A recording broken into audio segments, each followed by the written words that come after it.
would it mean, in your mind, if Donald Trump became president again? What would a second Trump term look like? Fundamentally, a second Trump term could mean the end of American democracy as we know it.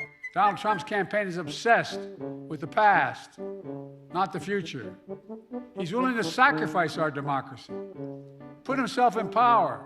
Donald Trump tells us every single time he opens his mouth what he plans to do, which is finish the hit job on our democracy.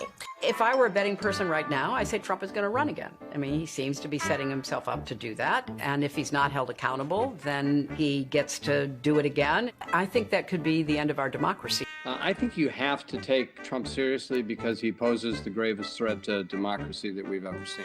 Congressman, what would a second Trump term in the White House mean for the rule of law in our country?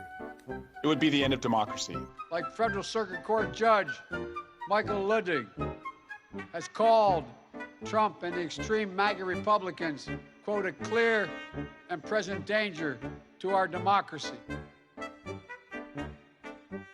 We begin tonight with major breaking news. A bombshell ruling from the Colorado Supreme Court in just the last hour states that Donald Trump is disqualified from holding the office of president and from appearing on the Republican primary ballot in that state. Get to some news just breaking into us in the last couple of minutes. Groups of voters now in 2 more states, in both Illinois and Massachusetts, are now filing motions to try to get former President Trump off their 2024 primary ballots. Breaking news tonight out of Maine. The Secretary of State there removing former President Donald Trump from the state's presidential primary ballot. This is the first move by an election official to take action independently in the decision.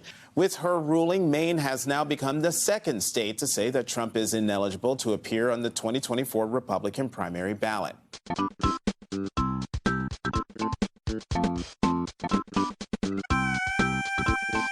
People should not be afraid of their governments. Governments should be afraid of their people.